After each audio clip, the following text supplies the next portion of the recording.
ayun, another day, another car problem. So ito yung part na natin nitong Chevrolet Colorado 2.8. So ang problema nito ni sir ay yun nga, hindi umaandar. So ngayon, nakorek na natin yon. So ang problema is wiring. So ngayon bumalik si sir kasi nga nawawala yung wala siyang aircon. Tapos merong paldag sa transmission. So yun ang niya check. Ngayon ang inuna ko muna is ito yung aircon. So ayan, siyempre nag-basic tayo diyan, nag-check tayo ng pressure. And then meron namang pressure yung merong kargang preyon.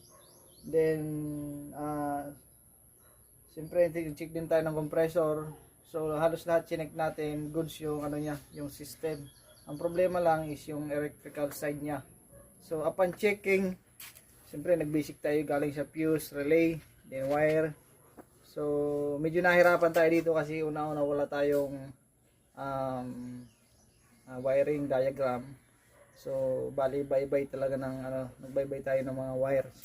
So upon checking, so ito yung possible cause ng problema pero hindi pa to. Ayan, may sunog sa printed circuit niya. Testingin ko muna i-repair. Then kung umubra, then thanks God. Then kung hindi, hanap naman tayo ng other cause of problem. So repairin muna po namin ito. Then after that, so update natin kayo. Then kung ganun pa rin, so hanap tayo ng ibang trouble. So yun lamang po. So abangan naman yung sunod na video, yung kaldag sa transmission. I-upload po namin yan. So God bless.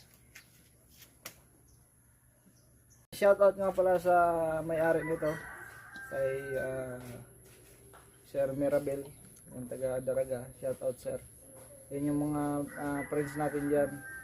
Si Boy Pulpog, yung mga kumpare natin dyan sa Canada, Conrado, Patrick Nanusa, Reynald Bisagar, Nico de la Cruz, and Sir Ronald Balistero. So shout out sa mga